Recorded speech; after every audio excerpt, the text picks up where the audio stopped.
Welcome back to Next Shift with Rick Wagan. Suzuki does not suck. This is Friday morning after the Montreal Canadiens lost 4-2 to the Detroit Red Wings last night in Detroit. Samuel Montembeault got the start in the first period. Detroit took a 2-0 lead. The first goal, which was basically a play. Hudson and Matheson kind of got crossed up in the corner. Berggren got open in the slot, sort of to the side of Montembeault. Took a one-time shot, had half the net to shoot at. It was a bit of a screen shot. Not a great goal. Most of the first period, Montreal Canadiens were outshot 17-4. With a little less than a few seconds left in the second period. After a penalty, Detroit scored again. Alex DeBrincat scored pretty much an empty net goal where Lucas Raymond made Montembeault lose his jock, I'll put it that way, and left an open net. And it was a hard goal to give up with just a few seconds left in the period, 4 seconds left in the period. And also he just got completely beat. He did have a good period before that, made a lot of good saves other than the goal. And like I said, 17-4 in shots in the first period. So the Canadiens just didn't come out and play or give Detroit credit. They had more edge. They were more hungry. They were more desperate. And you could see that the team was desperate. In the second period, the Canadiens came out a little bit better. However, I think it was their first power play, Kopp got a breakaway and made no mistake and fired it past Montembeault. Looks like Montembeault left a little bit to his side, but I mean, it's a breakaway, so you can't really fault the goaltending for that. Kirby Dach did score a goal later in the period, his 10th of the season. Detroit did score a couple minutes later. Dylan Larkin made it 4-1 on a power play. It's kind of a shot towards the net. Montembeault didn't cover the rebound and one-handed it over his pad. A little bit of a squeaky goal, maybe one he would want to get back. Another important goal, I guess. Caden Gooley then took a nice shot, screened by Dach, and a nice play by Laine to get him the puck and get in the zones. A solid goal, making it 4-2, and the Canadiens had some life. I would say in the third period, the Canadiens did take it to Detroit a little bit more. That being said, probably the last 30 minutes of the game, Montembeault also stepped it up a notch and pretty much shut the door. You know, as difficult as it was to give up 4 goals in the first half of the game, and maybe 2 of them were on the weaker side. There's 32 shots in the first 2 periods. So he did make some decent quality saves. I think I remember the announcers saying something about 13 high-dangered shots, and that was in the second period. So he had a ton of decent saves in the first couple of periods, but in the third period, he just stood on his head to keep the team in the game. The Canadiens just didn't show up last night. I've heard some talk about they should have played Dobish. Listen, I was proponent of having Montembeault play. He beat them twice in a row earlier in December. He's 3-0-1 or 3-0-2 in his career against Detroit. It wasn't his fault for them to lose this game.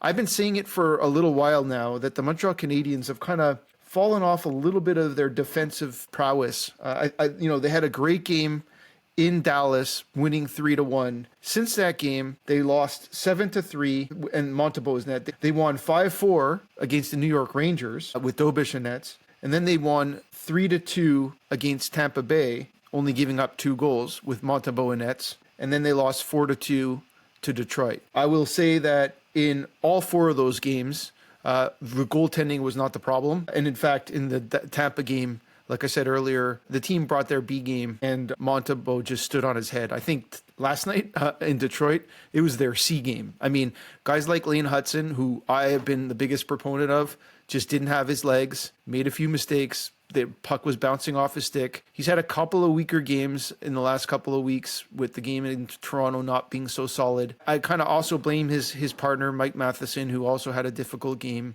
But I mean, you can go around the whole team. Even Carrier and Gooley didn't have their best game last night.